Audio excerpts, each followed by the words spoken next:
تصور کریں کہ یہ جسم جس پر انسان کو اتنا زیادہ فخر ہے، مطلب یہ آنکھیں، یہ دماغ، یہ سوچ، دراصل ایک بہت بڑا دھوکہ ہو۔ جی بالکل، ایک سراب کی طرح۔ ہاں، مطلب ایک ایسا جدید ترین ورچوئل ریالٹی ہیڈ سیٹ جس کے گرافکس اور رنگینیوں میں انسان اتنا کھو چکا ہے کہ وہ مکمل طور پر بھول ہی گیا ہے کہ حقیقت میں وہ کہاں کھڑا ہے۔ اور سب سے خوفناک بات یہ ہے کہ موت کے وقت یہ ہیڈ سیٹ زبردستی اتار دیا جائے گا۔ بالکل۔ تو آج کے اس ڈیپ ڈائیو میں ہم ایک ایسی ہی تحریر پر بات کرنے والے ہیں جو انسان کے اپنے ہی وجود پر انتہائی چونکا دینے والے سوالات اٹھاتی ہے۔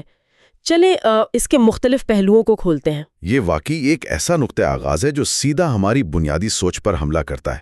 آج ہم جن ذرائع اور تحریروں کا جائزہ لے رہے ہیں نا، وہ معروف قلمکار محمد شکور شاکر، جنہیں نمانا صاحب بھی کہا جاتا ہے، ان کے انتہائی گہرے اور فلسفیانہ افکار پر مبنی ہیں۔ صحیح، اور ان کا انداز تحریر بھی تو کتنا مختلف ہے۔ جی، ان کا انداز تحریر محض کوئی سیدھی سادی معلومات فراہم نہیں کرتا، مطلب یہ ایک ایسا انداز ہے جو پڑھنے والے کو رک کر اپنے ہی وجود اور ساخت کو ایک بالکل نئے زاویے سے دیکھنے پر مجبور کر دیتا ہے۔ ہاں، میں جب یہ پڑھ رہی تھی تو مجھے بھی یہی لگا۔ آج کے مواد میں بنیادی طور پر دو اہم تحریریں شامل ہیں۔ پہلی تحریر کا تعلق انسان کی ظاہری جسمانی ساخت اور اس کے اندر چھپے گمان یا ایلیوژن سے ہے، اور دوسری تحریر ہمیں اس اندھیرے سے نکلنے کا راستہ دکھاتی ہے، یعنی الہی صحبت، رہنمائی اور ایک سچے مرشد کی اہمیت پر روشنی ڈالتی ہے۔ بالکل۔ ہمارا مشن آج یہی ہے کہ اس بظاہر پیچیدہ فلسفے کو آسان فہم بنایا جائے اور سمجھا جائے کہ انسان کس طرح اپنی ظاہری میں کے اس خول سے نکل کر باطنی حقیقت تک پہنچ سکتا ہے۔ تو اگر ہم پہلی تحریر کی طرف دیکھیں تو یہ کسی عام مضمون کی طرح شروع نہیں ہوتی، یہ باقاعدہ ایک سوال نامے کی شکل میں سامنے آتی ہے، اور یہ سوالات سیدھا انسان کی انا پر چوٹ کرتے ہیں۔ جیسے کہ وہ بالوں والی بات۔ ہاں بالکل، مصنف پوچھتے ہیں کہ تیرے سر پر بال کبھی کالے ہیں تو کبھی سفید، آخر یہ ماجرا کیا ہے؟ ان بالوں کے نیچے سر کے نیچے مغز اور اس پر دماغ، مطلب اس پوری جسمانی مشینری کی غرض کیا ہے؟ ارے واہ! اور پھر وہ اس عقل پر سوال اٹھاتے ہیں جس سے انسان اپنا سب سے بڑا نشان اور اپنی شان سمجھتا ہے۔ یہاں رک کر اس بات کی گہرائی کو سمجھنا بہت ضروری ہے۔ مصنف ان تمام اعضاء کو جن پر انسان کو بے حد فخر ہے محض ایک گمان یا جال قرار دے رہے ہیں۔ صحیح بات ہے۔ مطلب ہم عام طور پر یہی سمجھتے ہیں نا کہ ہماری ناک، کان، دانت اور یہ چہرہ ہی ہماری اصل پہچان ہے۔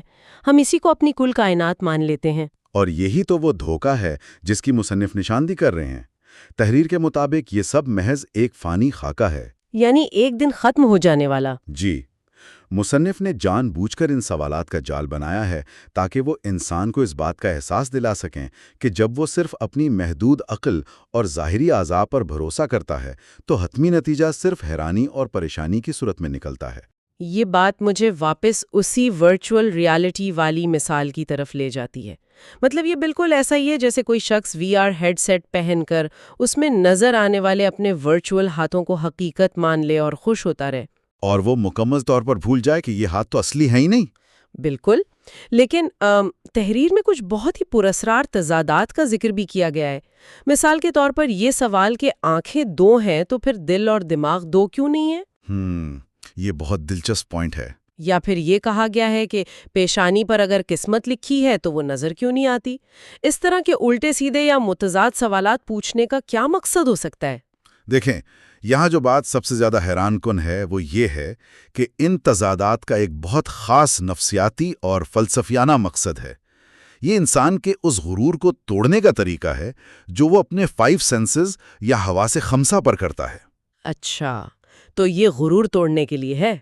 جی، جب مصنف یہ پوچھتے ہیں کہ آنکھ اگر نور ہے تو اللہ دور کیوں دکھتا ہے، تو وہ دراصل ہماری اس ظاہری آنکھ کی محدودیت کو بے نقاب کر رہے ہیں۔ مطلب ظاہری آنکھ سب کچھ نہیں دیکھ سکتی؟ بالکل۔ ان 2 آنکھوں سے دنیا کی ظاہری شکل و صورت تو نظر آ جاتی ہے، لیکن اندر کی سچائی یا باطنی حقیقت دیکھنے کے لیے جو نظر چاہیے وہ یہ ظاہری آنکھ فراہم نہیں کر سکتی۔ صحیح۔ نمانا صاحب کے فلسفے کے مطابق یہ جسم، یہ سانسیں، یہ ناک اور کان سب کے سب محض ایک مہمان ہے، اور ایسا مہمان جو ہر گزرتے لمحے کے ساتھ زوال کی طرف جا رہا ہے۔ یعنی انسان ایک ایسے گھر کو سجانے میں پوری زندگی گزار دیتا ہے جو کرائے کا ہے اور جس کی لیز کسی بھی وقت ختم ہو سکتی ہے۔ بہت خوبصورت مثال دی آپ نے۔ شکریہ۔ لیکن جب کوئی شخص ان سوالات پر واقعی غور کرنا شروع کرتا ہے نا، تو پھر ایک ٹکراؤ پیدا ہوتا ہے ظاہری جسم اور باطنی حقیقت کے درمیان۔ تحریر بتاتی ہے کہ اس الجھن سے نکلنے کی کوشش میں دل اور دماغ کے درمیان ایک زبردست جنگ چھڑ جاتی ہے۔ اور یہ کوئی معمولی جنگ نہیں ہے۔ جیسے جیسے انسان کی زندگی کے تجربات بدلتے ہیں، اس کے حالات تبدیل ہوتے ہیں، اس کی ذہنی کیفیات بھی بدلتی رہتی ہیں۔ اور پھر اس کے سوال بھی بدل جاتے ہیں۔ بالکل۔ اس تبدیلی کے ساتھ ہی اس کے سوالات اور ان کے جوابات کا معیار بھی بدل جاتا ہے۔ جو بات کل تک ایک مکمل اور تسلی بخش جواب لگتی تھی، آج وہ ایک نیا اور کئی زیادہ پیچیدہ سوال بن کر دماغ میں الجھن پیدا کر دیتی ہے۔ یعنی پرانے جواب نئے سوالات کو جنم دیتے ہیں۔ 100% ایسا ہی ہے۔ لیکن یہاں میری ایک الجھن ہے۔ اگر ہم تحریر کے اس حصے کو دیکھیں جہاں یہ تسلیم کیا گیا ہے کہ ان تمام سوالوں کے حتمی جوابات قرآن، حدیث اور اقوال علی میں پہلے سے موجود ہیں، جی بالکل موجود ہیں۔ تو پھر بات تو وہیں آ گئی نا کہ انسان خود ان کتابوں کا مطالعہ کرے اور سمجھے۔ بیچ میں کسی اور شخص، کسی رہبر یا بقول مصنف کسی مرشد کی کیا ضرورت پڑ گئی؟ یہ ایک بہت ہی منطقی اور جائز سوال ہے۔ ہاں، مطلب کیا ہماری اپنی عقل اتنی ناکافی ہے کہ ہم خود پڑھ کر سیدھا راستہ نہیں ڈھونڈ سکتے؟ اکثر ذہنوں میں یہ سوال ابھرتا ہے۔ لیکن مصنف اس کا بہت گہرا اور نفسیاتی جواب دیتے ہیں۔ تحریر کے مطابق ان الہامی کتابوں کی جو وسعت اور فیض ہے، جسے مصنف نے نہایت خوبصورتی سے انداز فیاض بیاض کہا ہے۔ انداز فیاض بیاض، کیا بات ہے! جی، تو اسے محض ایک عام قاری کی نظر سے پوری طرح سمیٹنا اور ہضم کرنا ناممکن ہے۔ الفاظ تو سب پڑھ لیتے ہیں، لغت کے معنی بھی سمجھ آ جاتے ہیں، لیکن ان الفاظ کی روح تک پہنچنے کے لیے ایک عملی واسطے کی ضرورت ہوتی ہے۔ اچھا۔ اور یہیں تحریر میں استاد اور مرشد کے درمیان ایک بہت ہی باریک مگر انتہائی اہم فرق واضح کیا گیا ہے۔ استاد اور مرشد کا فرق؟ بظاہر تو دونوں ہی سکھانے والے معلوم ہوتے ہیں نا؟ بظاہر ایسا ہی لگتا ہے، مگر حقیقت میں زمین آسمان کا فرق ہے۔ تحریر بتاتی ہے کہ استاد وہ ہے جو محض معلومات فراہم کرتا ہے، وہ آپ کو کتاب پڑھنا سکھا دے گا، راستے کا نقشہ تھما دے گا۔ صحیح۔ لیکن کامل، عامل، ہادی مرشد وہ ہے جو صرف تھیوری نہیں پڑھاتا بلکہ عمل کرواتا ہے۔ انسانی نفسیات کا ایک بہت بڑا پہلو یہ بھی ہے نا کہ انسان کے پاس معلومات ہونے کے باوجود، یعنی یہ جاننے کے باوجود کہ کیا سچ ہے اور کیا جھوٹ، جی، وہ اپنی پرانی عادتوں کو بدلنے میں شدید مزاحمت محسوس کرتا ہے۔ سائنس اسے کوگنیٹو ڈسوننس کہتی ہے۔ ارے واہ، یہ تو بہت ہی زبردست پوائنٹ ہے۔ ایک سچا مرشد اس مزاحمت کو توڑتا ہے، وہ بیچ راستے میں نہیں چھوڑتا بلکہ آخری منزل تک پہنچانے میں ساتھ کھڑا رہتا ہے۔ اگر یہ رہبر نہ ہو تو انسان کے دماغ اور دل کی جو جنگ ہے وہ کبھی ختم نہیں ہوتی۔ تو انسان بھٹکتا ہی رہتا ہے؟ بالکل، انسان بس نئی تعلیم اور نئے راستوں کی تلاش میں ایک مسلک سے دوسرے مسلک اور ایک فرقے سے دوسرے فرقے تک بھٹکتا رہتا ہے، مگر منزل کبھی نہیں ملتی۔ یہ تو بالکل ایسا ہے جیسے کسی شخص کو سمندر میں سفر کرنے کے لیے دنیا کا بہترین نقشہ تو دے دیا جائے، لیکن اسے جہاز چلانا نہ سکھایا جائے، اور نہ ہی کوئی تجربہ کار کپتان اس کے ساتھ ہو۔ ہاں، تو نقشہ کتنا ہی درست کیوں نہ ہو، کپتان کے بغیر جہاز پہلی بڑی لہر میں ہی بھنور میں پھنس جائے گا۔ بہت زبردست مثال ہے۔ لیکن ہاں، چلیں اگر ہم مان بھی لیں کہ اس بھنور سے نکلنے کے لیے ایک کامل کپتان کی ضرورت ہے، تو اس شور و گل والی دنیا میں ایسے سچے رہبر ملیں گے کہاں؟ یہی تو اصل سوال ہے۔ ہاں، ان کی پہچان کیا ہے؟ یہ وہ الجھن ہے جہاں نمانا صاحب کا فلسفہ ہمیں ایک بہت ہی عملی کسوٹی دیتا ہے جسے وہ صحبت کی کیمیا کہتے ہیں۔ اور یہ حصہ واقعی عملی رہنمائی کا ایک شاہکار ہے۔ مصنف نے قدم بقدم یہ واضح کیا ہے کہ کس قسم کے لوگوں کی صحبت اختیار کرنی چاہیے۔ یہ محض کوئی لسٹ نہیں ہے، بلکہ روحانی ارتقاء کا ایک باقاعدہ فارمولہ ہے۔ صحیح، کیا فارمولہ ہے وہ؟ تحریر کہتی ہے کہ جو لوگ داتا یعنی دینے والے کو دیکھتے ہیں تم ان کو دیکھا کرو، جو جھکنے والے ہیں ان کے سنگ جھکا کرو، جو بے نیاز کے سامنے نماز میں کھڑے ہیں ان کی صحبت اختیار کرو اور شکر گزاروں کے ساتھ رہو۔ یہ الفاظ بہت ہی خوبصورت ہے، مطلب نور دیکھنے والوں میں تم نور دیکھا کرو۔ بالکل۔ یعنی آپ جس کے ساتھ بیٹھتے ہیں آپ کا زاویہ نگاہ بھی ویسا ہی ہو جاتا ہے۔ لیکن یہ کام کیسے کرتا ہے؟ مطلب کیا یہ محض کوئی جادوئی عمل ہے؟ نہیں، اسے ہی تو تحریر میں صحبت کی کیمیا کہا گیا ہے۔ کیمیا دراصل سونا بنانے کے قدیم علم کو کہتے ہیں۔ جیسے پرانے وقتوں میں کہا جاتا تھا کہ عام لوہا پارس پتھر سے چھو کر سونا بن جاتا ہے۔ اچھا، وہ والی کیمیا۔ جی، لیکن اگر ہم اسے آج کی نفسیات اور انسانی رویوں کے تناظر میں سمجھیں تو یہ کوئی جادو نہیں بلکہ ایک انتہائی منطقی عمل ہے۔ سائنس اسے ایموشنل کنٹیجن یا جذبات کی منتقلی کہتی ہے۔ مطلب ہمارے اندر جو مرر نیورونز ہوتے ہیں ان کی بات کر رہے ہیں آپ؟ بالکل وہی۔ ہمارے دماغ میں موجود مرر نیورونز اپنے ارد گرد موجود لوگوں کے رویوں کو کاپی کرنے کی کوشش کرتے ہیں۔ جب کوئی شخص شکر گزاروں، خالق کے خیالوں میں کھوئے ہوئے لوگوں کے ساتھ وقت گزارتا ہے تو اس کے اندر کی منفی سوچ اور انا کا زنگ خود بخود اترنے لگتا ہے۔ جی، وہ اسی نور کی طرف کھینچا چلا جاتا ہے جو ان مقرب لوگوں کے اندر موجود ہوتا ہے۔ یہ وضاحت واقعی بہت زبردست ہے، کیونکہ اس سے یہ فلسفہ آج کے دور میں بھی بالکل قابل عمل محسوس ہوتا ہے۔ اچھا، اسی تحریر میں آگے چل کر کچھ بہت ہی مضبوط تاریخی اور روحانی استعارے بھی استعمال کیے گئے ہیں۔ میں سمجھ رہا ہوں آپ کن حوالوں کی بات کر رہی ہیں۔ جی، جیسے ایک جگہ لکھا ہے کہ حسین کے غم میں ہو تم بھی ان کے غم میں شریک ہوا کرو، اور پھر ایک اور جملہ ہے یزید سے شدید مزید کشید میں جو ہو ان سے تم مزید نزدیک رہا کرو۔ بالکل۔ تو اس طرح کی خالص فلسفیانہ گفتگو میں ان مخصوص تاریخی حوالوں کا استعمال کس طرف اشارہ کر رہا ہے؟ یہ اس پوری تحریر کا ایک نہایت اہم اور گہرا نقطہ ہے۔ مصنف نے ان انتہائی محترم اور عظیم تاریخی حوالوں کو ایک غیر معمولی استعارہ کے طور پر استعمال کیا ہے۔ مطلب ایک سمبل کے طور پر؟ جی، اگر ہم اسے وسیع تر انسانی تناظر میں دیکھیں تو یہ دراصل حق کے ساتھ کھڑے ہونے اور باطل کے خلاف ہر قیمت پر ڈٹ جانے کی عتمی علامت ہے۔ صحیح۔ مصنف یہ بتانا چاہ رہے ہیں کہ مرشد یا رہبر کی تلاش میں صرف ان لوگوں کی طرف مت دیکھو جو دنیا سے کٹ کر کہیں جنگلوں میں بیٹھ گئے ہیں، بلکہ ان لوگوں کی صحبت تلاش کرو جو حق کی خاطر بڑی سے بڑی قربانی دینے کا حوصلہ رکھتے ہیں، جو تکلیف برداشت کر رہے ہیں۔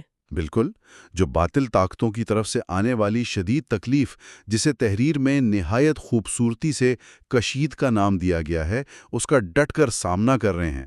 تو پیغام واضح ہے کہ ان لوگوں کے قریب رہو جو سچائی کی راہ میں ہر طرح کی تکلیف برداشت کر رہے ہیں، کیونکہ اصل تربیت وہیں سے حاصل ہوتی ہے۔ 100% کردار کی پختگی وہیں سے آتی ہے۔ اچھا، تو اس سب کا لبے لباب یہ ہے کہ ہم نے ظاہری جسم کے دھوکے کی بات کی، مرشد کی ضرورت کو سمجھا اور حق والوں کی صحبت کے اثرات پر بھی غور کیا۔ لیکن اب میں اس تحریر کے سب سے چونکا دینے والے حصے کی طرف آنا چاہتی ہوں۔ جی بتائیے۔ آخر میں ایک خیال یا تنبیہ درج ہے جس نے مجھے واقعی بہت سوچنے پر مجبور کر دیا۔ وہ کون سی؟ تحریر کہتی ہے کہ ڈگمگائے ہوئے شخص کو سہارا دینا اس کو پھر دوبارہ ڈگمگانے پر اکسانا ہے، یعنی عادی بنانا ہے۔ ہاں، یہ واقعی بہت گہرا جملہ ہے۔ یہ پڑھ کر تو میرا دماغ بالکل رک سا گیا۔ مطلب یہ تو ہماری عام اور روایتی سوچ کے بالکل ہی برعکس بات ہے نا؟ بالکل الٹ لگتی ہے بظاہر۔ ہاں، ہم تو ہمیشہ سے یہی سنتے آئے ہیں کہ گرتے ہوئے کو تھامنا سب سے بڑی نیکی ہے، یہی تو ہمدردی ہے۔ تو کیا مصنف یہاں ہمدردی یا ایک دوسرے کا ساتھ دینے کے خلاف بات کر رہے ہیں؟ بظاہر تو ایسا ہی محسوس ہوتا ہے، اور اسی لیے یہ جملہ اتنا چونکا دینے والا ہے۔ لیکن اگر ہم اسے انسانی ارتقاء کے ساتھ جوڑیں نا تو یہ قطعاً ہمدردی کے خلاف نہیں ہے۔ تو پھر کیا ہے یہ؟ یہ دراصل ایک بہت گہری نفسیاتی حقیقت کو بیان کر رہا ہے۔ ہم اسے ہمدردی کا تضاد یا پیراڈاکس آف ایمپتھی کہہ سکتے ہیں۔ مصنف یہاں ایک خاص قسم کی کمزوری اور اس کمزوری کو عادت بنا لینے کی بات کر رہے ہیں۔ اچھا، یعنی جان بوجھ کر کمزور بنے رہنا؟ جی، جب کوئی شخص اپنے روحانی یا ذہنی سفر میں خود کھڑے ہونے اور اپنی مشکلات کا سامنا کرنے کے بجائے بار بار دوسروں کی طرف دیکھنے اور ان پر انحصار کرنے لگتا ہے نا، تو اسے مستقل سہارا فراہم کرنا دراصل اس کے ساتھ زیادتی ہے۔ مطلب یہ اسے ذہنی طور پر اپاہج بنانے کے مترادف ہے۔ بالکل۔ کیا ہم اسے اس مشہور تتلی کی مثال سے جوڑ سکتے ہیں؟ مطلب ہم اکثر سنتے ہیں نا کہ اگر کوئی تتلی اپنے خول یا ککون سے باہر نکلنے کے لیے سخت جدوجہد کر رہی ہو اور کوئی انسان ہمدردی میں آ کر اس خول تو کاٹ دے تاکہ تتلی کو آسانی ہو۔ ہاں بالکل، وہ تتلی والی مثال۔ تو کیا ہوتا ہے پھر؟ تو وہ تتلی کبھی اڑنے کے قابل نہیں رہتی، کیونکہ اس خول سے نکلنے کی جو شدید جدوجہد ہوتی ہے اسی سے تو اس کے پروں میں وہ طاقت اور خون کی روانی آتی ہے جو اڑنے کے لیے لازمی ہے۔ یہ بالکل بہترین اور برمحل مثال دی آپ نے۔ انسان کے باطنی اور روحانی سفر میں بھی ہو بہو ایسا ہی ہوتا ہے۔ صحیح۔ اگر کسی کو ہر بار ڈگمگانے پر بیساکھیاں فراہم کر دی جائیں تو وہ شخص کبھی اپنے پیروں پر کھڑا ہونا اور اپنا توازن برقرار رکھنا نہیں سیکھ پائے گا۔ وہ ہمیشہ دوسروں کا محتاج رہے گا۔ اور نمانا صاحب کا یہ نکتہ اسی محتاجی سے نکال کر خود انحصاری کی طرف بلاتا ہے۔ بالکل، ایک سچا مرشد جس کا ہم نے پہلے ذکر کیا، وہ آپ کا ہاتھ پکڑ کر راستہ تو ضرور دکھاتا ہے، لیکن وہ آپ کو مستقل محتاج نہیں بناتا۔ وہ چاہتا ہے کہ ہم اپنے اندر کا نور خود تلاش کریں۔ جی، وہ آپ کو گرنے سے بچانے کے لیے ہر وقت کوئی جادوئی قالین نہیں بچھاتا، بلکہ وہ آپ کو یہ سکھاتا ہے کہ جب آپ گریں تو اپنے اندر کی طاقت سے دوبارہ کیسے سنبھلیں۔ یہ واقعی ایک بہت ہی طاقتور زاویہ ہے۔ مطلب اصل اور سچی ہمدردی یہ نہیں ہے کہ کسی کا بوجھ مستقل اٹھا لیا جائے، بلکہ اصل ہمدردی یہ ہے کہ انسان کو اس قدر مضبوط بنا دیا جائے کہ اسے کسی ظاہری سہارے کی ضرورت ہی نہ رہے۔ بے شک، یہی اصل مقصد ہے۔ اچھا، اگر ہم آج کی اس پوری گفتگو کو سمیٹنے کی کوشش کریں تو نمانا صاحب کی ان تحریروں کا حتمی پیغام کیا بنتا ہے؟ یہ پورا سفر جسمانی اعضاء پر سوال اٹھانے سے لے کر مرشد کی تلاش اور خود انحصاری تک، یہ سب کس حتمی منزل کی طرف اشارہ کر رہے ہیں؟ دیکھیں، اس تمام فلسفے اور نفسیاتی پہلوؤں کا نچوڑ اور آخری منزل صرف ایک ہے، اور وہ ہے انسان کا اپنی میں، یعنی اپنی ایگو کے گرداب سے مکمل طور پر باہر نکلنا، یعنی اپنی انا کو ختم کرنا۔ بالکل۔ مصنف کا سب سے اہم پیغام یہی ہے کہ انسان اپنی ذات کے، اپنی محدود عقل کے اور اپنے ظاہری جسمانی گمان کے خول میں گردن تک دھسا ہوا ہے۔ یہ جو میں کی رٹ ہے نا کہ میں کمال ہوں، میری عقل سب سے بڑھتر ہے، یہ اس سفر کی سب سے بڑی رکاوٹ ہے۔ 100%۔ جب تک انسان اس میں کی قید سے، اس ورچوئل ریالٹی کے اندھیرے سے نہیں نکلے گا، وہ کبھی بھی اپنے اندر موجود اس حقیقی نور تک نہیں پہنچ سکے گا اور اسے کبھی سچی پہچان نہیں ملے گی۔ مطلب مرشد، صحبت کی کیمیا اور یہ تمام سوالات، یہ سب صرف اس میں کے بت کو توڑنے کے اوزار ہیں۔ بالکل صحیح کہا آپ نے۔ یہ واقعی ایک بہت ہی گہری اور ذہن کو روشن کر دینے والی بات ہے، یعنی میں سے نکلنا ہی اصل میں نور تک پہنچنا ہے۔ یقیناً۔ اور اس ساری گفتگو کے بعد ایک آخری خیال ضرور میرے ذہن میں ابھرتا ہے، جو شاید اس پورے فلسفے کو ایک بالکل نئے زاویے سے دیکھنے پر مجبور کر دے۔ اچھا، وہ کیا خیال ہے؟ اگر ہم یہ مان لیں کہ انسان کی یہ میں، یہ ظاہری حواس اور اس کا یہ فانی خول واقعی اتنی بڑی رکاوٹ ہیں، تو سوچنے کی بات یہ ہے کہ قدرت نے انسان کو اس اندھیرے خول اور اس گمان میں قید کر کے بھیجا ہی کیوں؟ یہ تو واقعی ایک بہت بڑا سوال ہے۔ کیا یہ ممکن ہے کہ یہ جسمانی دھوکہ یا یہ اندھیرا انسان کو اس لیے دیا گیا ہو تاکہ روح خود اپنے اندر کا نور دریافت کرنے کی شعوری جدوجہد کر سکے؟ کیونکہ مطلب اگر چاروں طرف پہلے سے ہی روشنی ہوتی تو اندھیرے کا تو پتہ ہی نہ چلتا نا۔ بالکل، اگر اندھیرا سرے سے موجود ہی نہ ہوتا تو کیا کبھی نور کی اصل پہچان اور اس کی قدر ممکن تھی؟ کیا اس رکاوٹ کے بغیر اس سفر کا کوئی مقصد باقی رہتا؟ ارے واہ، یہ تو واقعی سوچنے والی بات ہے۔ کیا ہم اس مہمان کے جانے سے پہلے اصل میزبان سے ملنے کے لیے تیار ہیں یا نہیں؟ سننے والوں کے لیے اس گہرے سوال پر ضرور غور کرنے کا موقع ہے۔ آج کے اس ڈیپ ڈائیو میں ہمارے ساتھ شامل ہونے کا بہت شکریہ۔